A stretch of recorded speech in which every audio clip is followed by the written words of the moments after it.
Good evening, everyone. Welcome to this first webinar in the series of webinars on filling your Common App. I am Devesh Lati, the program manager at the Next Genius Foundation. Next Genius is a scholarship program which offers full and partial tuition scholarships to students who wish to pursue their undergraduate education in the US. The applications for our program are now open. All the grade 12 students or gap year students who wish to apply to the US and wish to win a scholarship, you're very much welcome to check our website, nextgenius.com, and apply to us online. With that said, today we have Mr. Fred Silva from Northwestern University in Qatar, who is going to take us through the holistic admissions process that the universities in the US use. Northwestern University in Qatar is also a partner with Next Genius Scholarship Program. So without any further ado, I invite Fred to take the presentation and get going. Yeah, hi Fred. Hi Devesh, thanks for having me. Good evening, everybody. It's just beginning of the afternoon, I guess, here for us. And thanks for attending. I'm actually just gonna share my screen here. I have a brief presentation and we'll be going through a little bit of what a holistic admission process and what admissions in general looks like for students that are actually applying to the United States in particular. Although I'm actually physically located in Qatar, we're an American university, so we follow the same model. So that's where I'm going to focus today. If you have any questions, I invite you to type them in the Q&A section, and I will make sure that I allow time to answer as many questions as I can. Sounds good. All right, can you guys see my screen? Devesh, are you able to see my screen? Yes, we can see, yes. Perfect. Okay, so I'm gonna keep going. Again, like I said, I'm gonna be talking a little bit about the admissions process here. In particular, this is actually some of the items that I'm gonna try to touch on the presentation today. And like I said, please ask me any questions that you have. I'll begin talking a little bit about what exactly holistic admission is. I think a lot of admission folks out there are going to be talking about holistic. You're going to hear the phrase a lot throughout your application model in time. I'll be going a little bit about, I'll mention a sample of what we normally ask in universities in the US. This is again a generalization of what the process is. Some universities might ask the exact same material, some might not. And going a little bit deeper into why we ask for each of them. Talk a little bit about the application processes that are in the US. So there are different ways in which you will be submitting your application. There are different plans which you can apply, which I'll also go through those as well. Give you a quick sample timeline. In full disclosure, I did look at the timeline as in like what we follow at Northwestern, but it tends to be very similar to anybody else. And then at the end, I'll finish with like a quick overview about Northwestern, and then that way I can answer questions about the process. So I'll just keep going over here. So this is actually not something that is a statement that I created, but I thought it was a great statement that explains a little bit about what holistic admission process is. And although it is in the screen, I'll go through that. It just basically talks about the fact that holistic review allows a great sense to understand exactly not how your academic qualifications are, but basically who you are as a person and how you're going to contribute to, and then, you know, Northwestern community or any community of the college that you decide to join.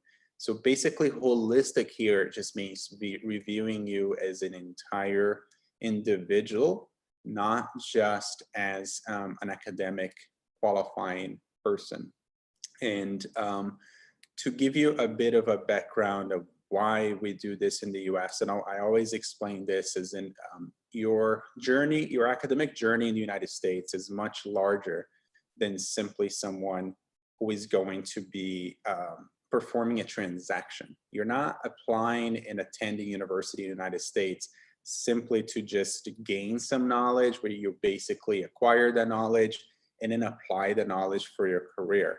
Now, we understand that that's a large part of what your professional career will go through. You're going to obviously gain some skills, But to us in the United States, when you attended university there, you are going to be a member of a community. You're going to be contributing to the entire community. You will learn from faculty members, but you will also learn from peers that are going to class with you. When you live on campus, you will learn how not to just to be an academic member, but also a member of society at large. You're going to be interacting with individuals that are living in the same building, sometimes in the same room as you are. You'll be joining clubs. You'll be talking about, you'll be gaining leadership skills. You'll be gaining everything outside of the classroom. So it's those soft skills that we talk about often. This is the difference. And I think this is one of the greatest gains of the education model and the education system in the US. If you had to pinpoint what is the difference between someone learning mathematics in any country and learning mathematics in the United States, is because universities are much more than simply someone who just gives you the mathematic tools and then lets you actually go and apply those to a career. You'll be able to problem solve. You'll be able to do all kinds of things. So because of that, and that was a large explanation, but because of that, we also perform the same level of understanding in the admissions process. So we know that you're not someone who's just going to attend class and go home. So how do we evaluate an application based on much more than somebody who's just performed just a task in high school and will continue to perform a similar task in college? So just to give you also a sense here, there was a study that the University of Michigan performed a few years ago. And they've asked over 300 individuals out there how they approach holistic admissions. And there were three larger senses of that. And it's just basically, you can approach holistic admission as someone who evaluates your entire file. What's your file? The application, the materials, everything that you've submitted to that institution. They can evaluate the application, and their approach is, I'm not evaluating just a file in front of me, but I'm evaluating an entire person. So what are your characteristics as an individual?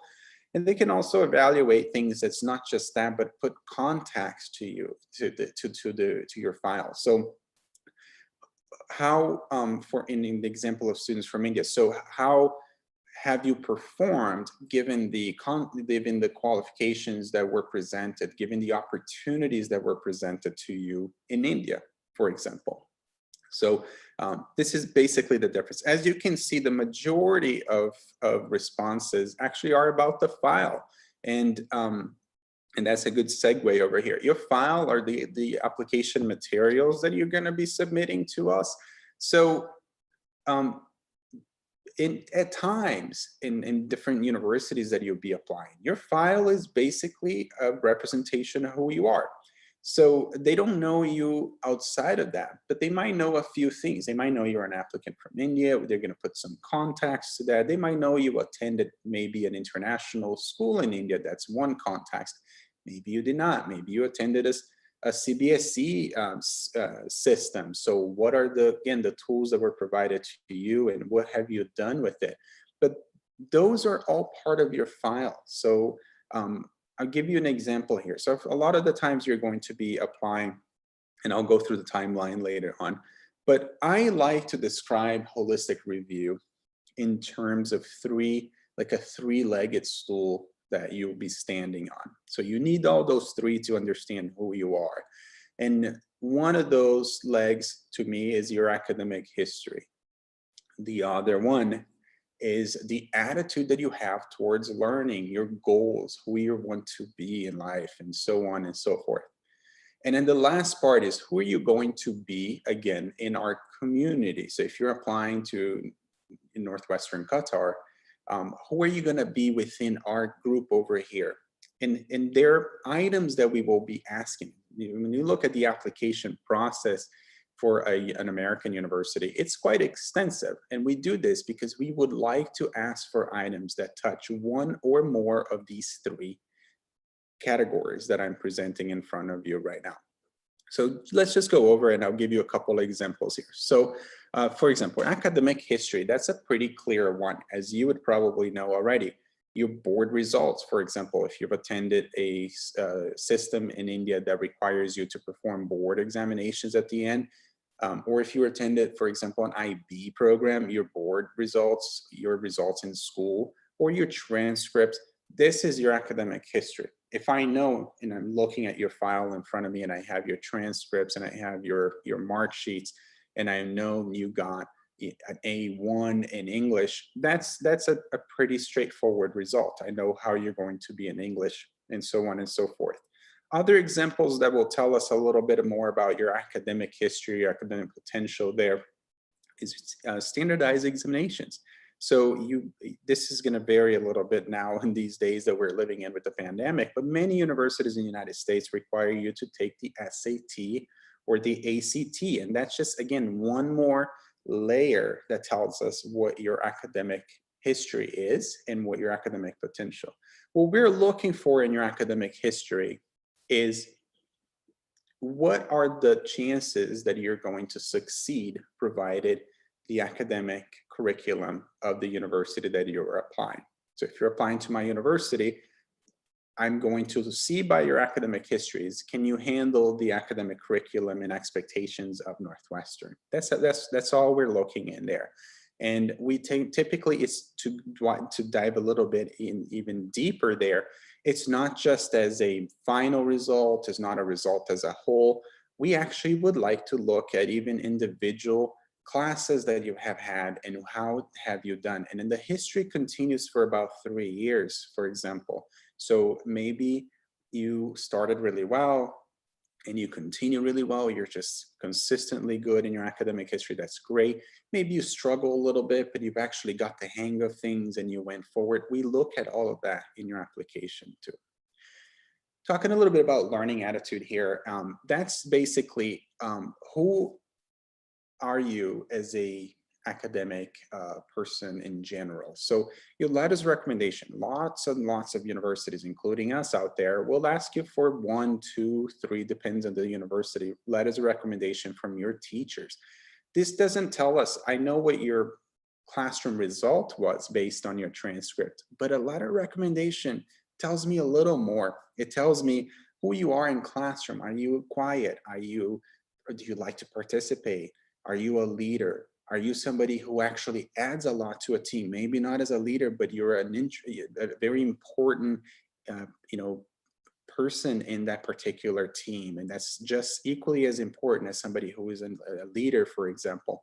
All of that is actually comes through in our letters of recommendation. They'll tell us lots and lots about you.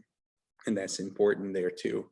I mentioned a little bit like the choices you've had. And so if you're from a particular system of India in schools, you may or may not actually be able to choose your classes. That's okay. But if you are from somebody who has chosen your classes, what type of classes did you choose? Did you challenge yourself? Are you somebody who likes to challenge and push yourself? Are you somebody who prefers to play safe a little bit? Those tells us a little bit about that. And many of us will also give you an opportunity to interview with us. So we'll flat out ask you, what you'd like to do in life, and we'll get to know you a little more about that. And I want to take the opportunity to give one more thing there, one more piece there that tells us a lot about the attitude that you have towards your goals. And it's just basically your interactions with us. So sometimes a simple email to a university can really help us formulate even more of an understanding of who you are. So I encourage you, as somebody who's starting the process now, to take the time to write a great email to make sure that it doesn't have any typos in it, that it's respectful but yet honest too. We're humans just as much as anybody else, but at the same time remember that when you're presenting yourself to the university, sometimes with your application materials, but sometimes actually through an email, through a phone call, that's just as important to maintain a good representation of who you are there too. The last piece of the puzzle here is the community engagement. And that's basically, what are your personality, your characteristics, your traits, and that will shine through in terms of essays, in terms of what activities you've been involved in the past. Maybe you were a community involved individual. Maybe you volunteer a lot, and so on and so forth. These are the activities that we'll talk a little bit about that. So that gives us an insight on how involved are you going to be at our institution? Are you going to take advantage of our clubs and activities? Are you going to be somebody who just goes to class and goes back to your dorm room, for example? These are things that we're looking. So again, lots and lots of materials that you're going to provide, but that really allows us to, in a more fairly manner, evaluate who you are as an entire individual. So moving on a little bit about the process that you're going to be applying.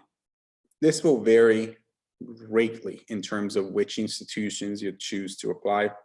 In our case at Northwestern, we're part of what's called the Common Application. I'm not going to go through this because actually there's an entire webinar series that the Next Genius team has put together that dives really deeply into the Common Application. You'll be very you'd be very proficient in the Common Application, not just by the end of the webinar series, but by the end of the process here.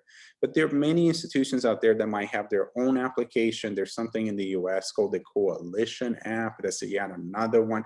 All kinds of different application models that you'll be submitting.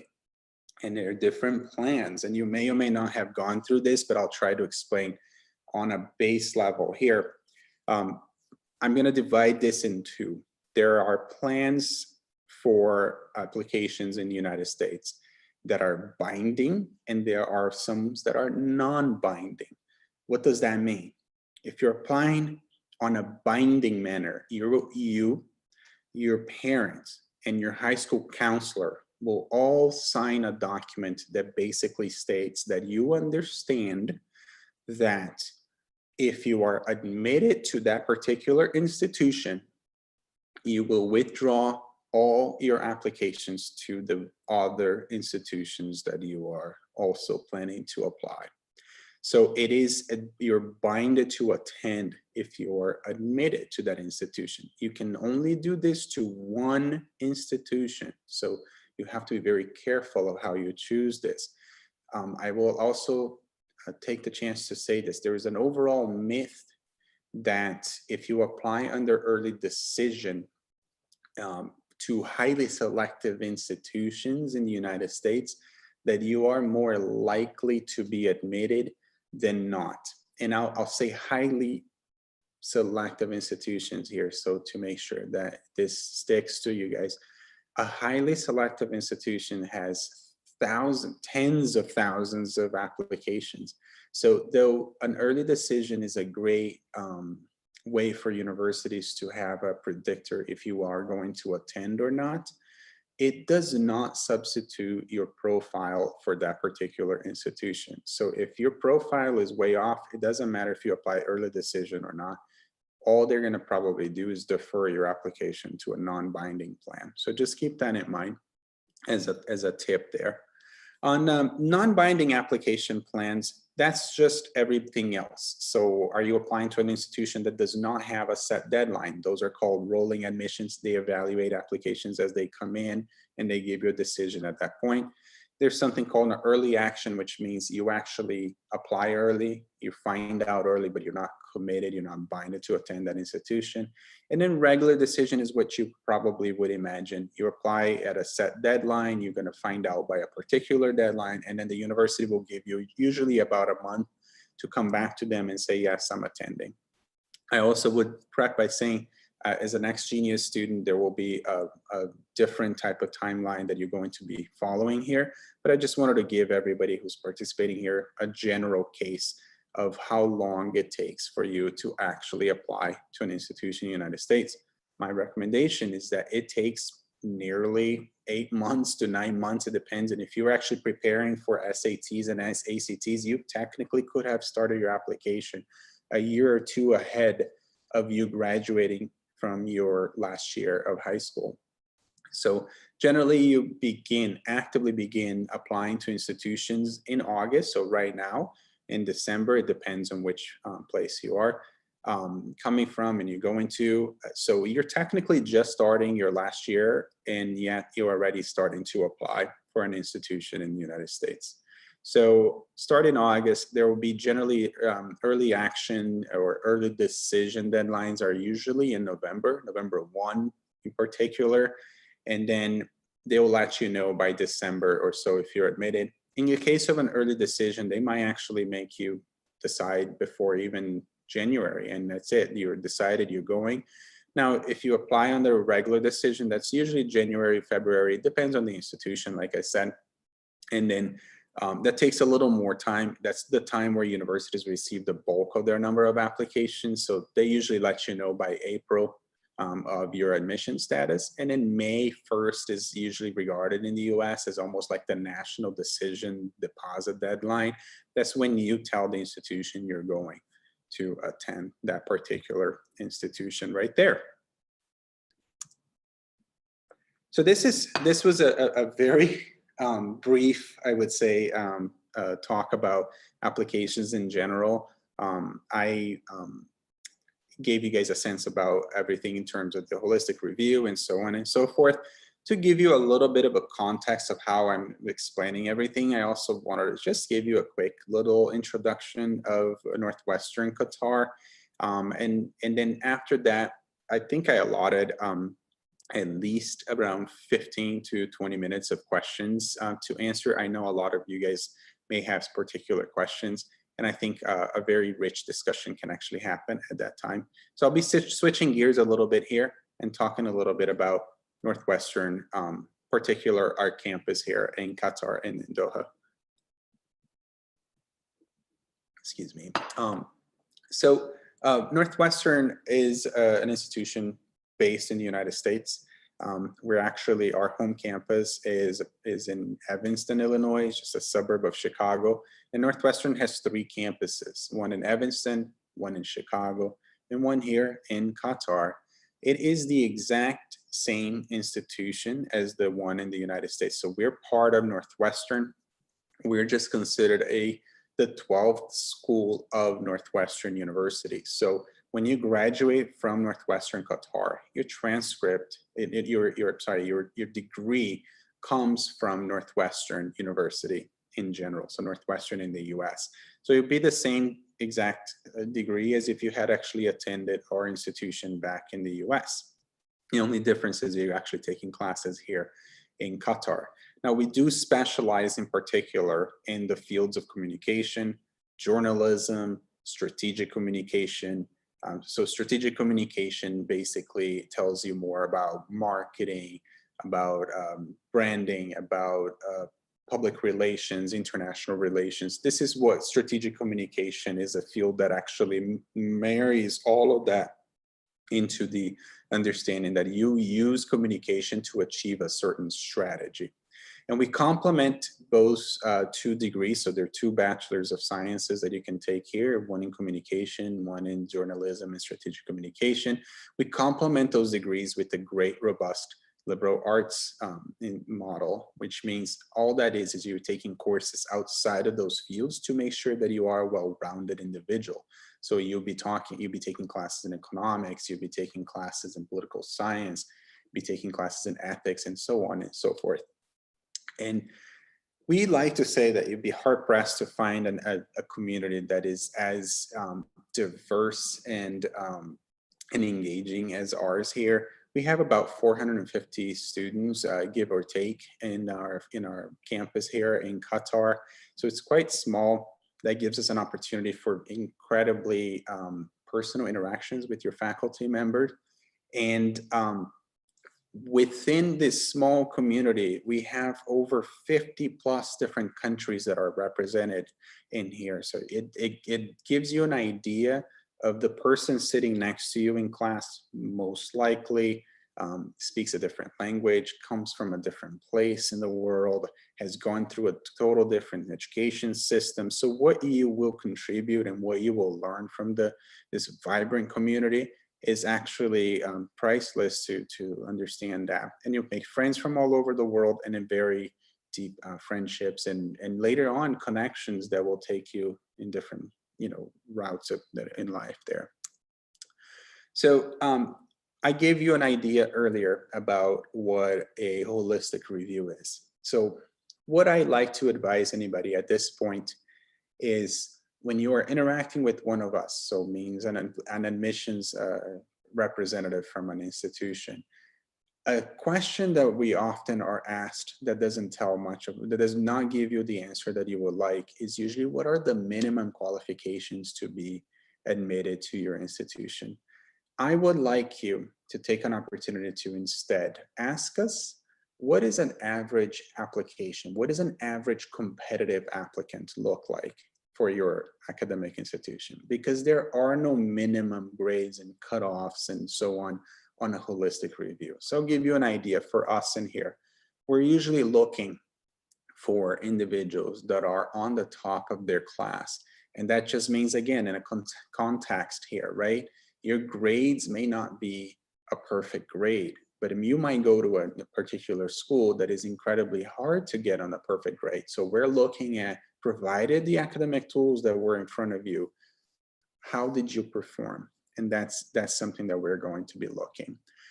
To give you even more of a set idea, usually students that apply to Northwestern that have taken the SAT have a 1300 or above on their combined scores. So both mathematics and in the English section there.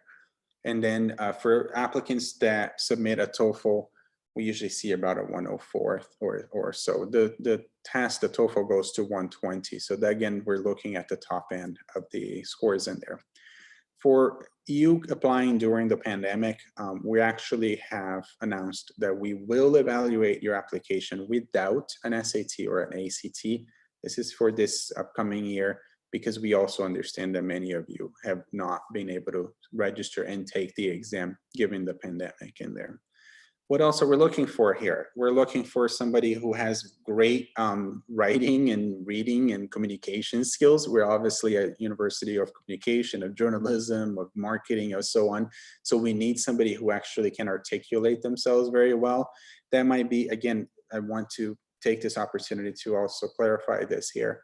You may be it does not mean that you need to be an extrovert. It just means somebody who actually is able to use communication to achieve a certain goal, and you'll be able to demonstrate that quite well.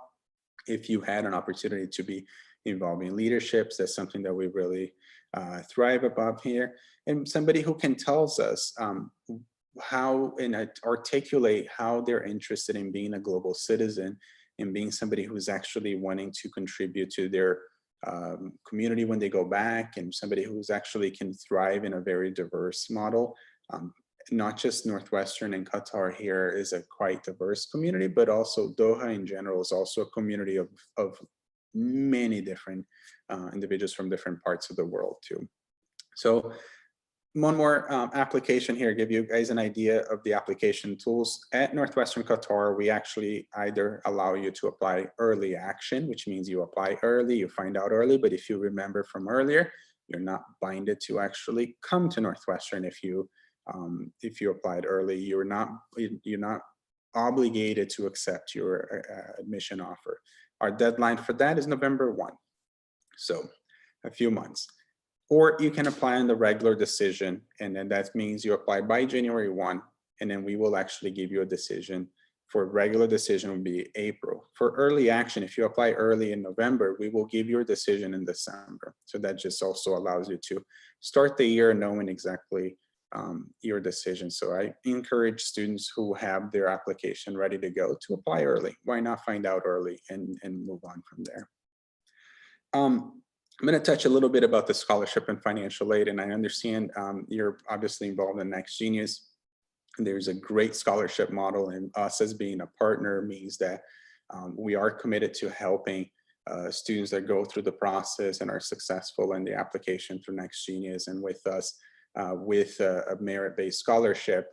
But for anybody else who's also involved in the application model, and they may not be our finalists, but they may be close to it, Northwestern here in Qatar is committed to meeting the demonstrated need of our admitted students. What does that mean? That means if you receive a particular scholarship, but you still need a financial aid above that, we're committed to actually bridging the gap between the cost of attendance and how much you can pay or how much you can pay with scholarships that have been already provided by them. And we do this with the help from the government, because Qatar is committed to attracting great talent, not just to be educated here in Qatar, but also to consider being in Qatar and being part of the community here too. So it's a combination of grants and assistance from the government and Northwestern. And between those two, we're strongly committed to giving you an opportunity to afford your education to come to Qatar.